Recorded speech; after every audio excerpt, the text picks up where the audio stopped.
It's no surprise to anyone that in the workforce, when things don't go to plan, plans have to change. Okay. There are many different ways that a company can address this need for change, but more often than not, new implementations are at the expense of others. Today, what I'm going to be talking about is crunch time, or otherwise known as crunch, in the game developing industry. So, what exactly is crunch? Well, Wikipedia describes crunch as a compulsory overtime as it relates to the development of a game, which is fairly accurate. Good job, Wikipedia. Now, overtime in itself isn't a bad thing. In fact, it can be quite good for both the employee and the company. But problems start to arise when overtime doesn't stop. Periods of crunch are often characterized by 60 to 80 hour long work weeks. Some have even been recorded to be 100 and 120 hours a week? What the f? And this isn't for any short time span. They will work these extended hours for months on end, which can have drastic negative effects on the employees, but we'll go over that later.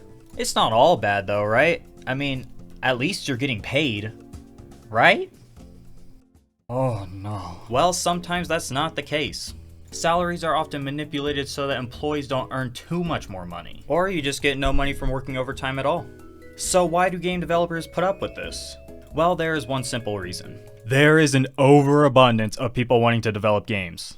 And if a manager finds out they have a feisty worker, they can always just pull someone in to fill his place. So whenever a manager asks, hey, can you work overtime? They're not asking, they're telling.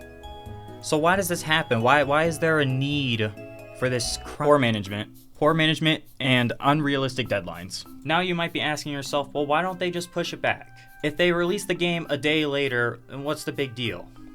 It's not so much about pleasing the audience as it is to fulfill investor expectations. And since it's the investors' money on the line, they want to turn over as much of a profit as possible. Maybe there's a new form of microtransaction that's very profitable, and it now needs to be added to their game. If things like this pop up during production, the original plan doesn't follow the new one now. They didn't originally plan around the amount of money and time it would take to add in these new features, which is why you see people start to work more time while at the same time receiving less money.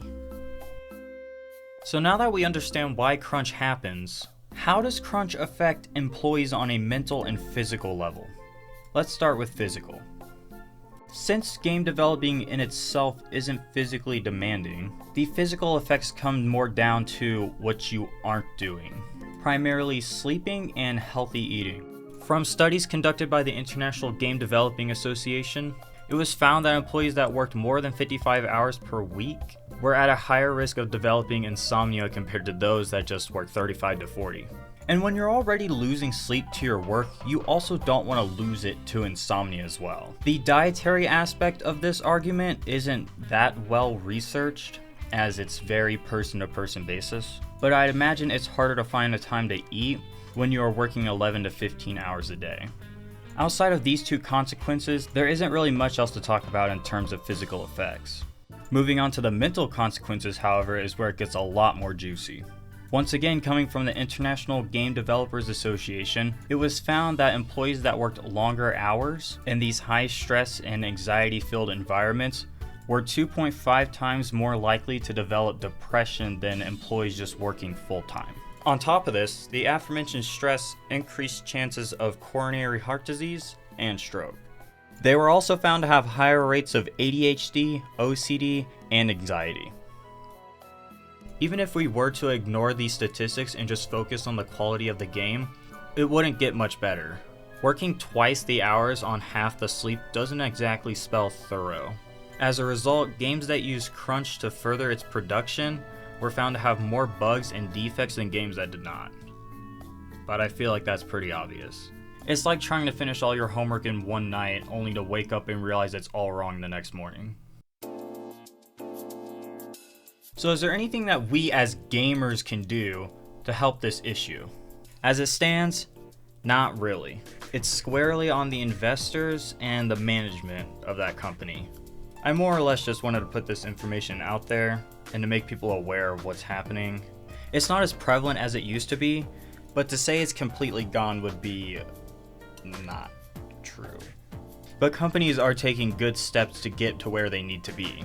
Like in the case of Battlefield 2042, how it was delayed a month. Like, yeah, that sucks, but at least they don't have to do a month's worth of work in 2 weeks. Overall, this whole subject is somewhat difficult to research as much of it is behind closed doors, and really all you can ever take away from testimonies are people's words. There's also a lot of debate among employees whether this is even an issue, which likely stems from the fact that everyone's situation is entirely different from each other's. Such as some people get zero pay during overtime while others get handsomely rewarded. It's really just circumstantial, and there's a lot of factors that go into making these decisions. Anyways, I hope this gave you guys some insight of how it works and why it happens. And if you're interested, feel free to look it up. I'll provide some links in the description below if you have a learning boner. And with that, I'll see y'all later.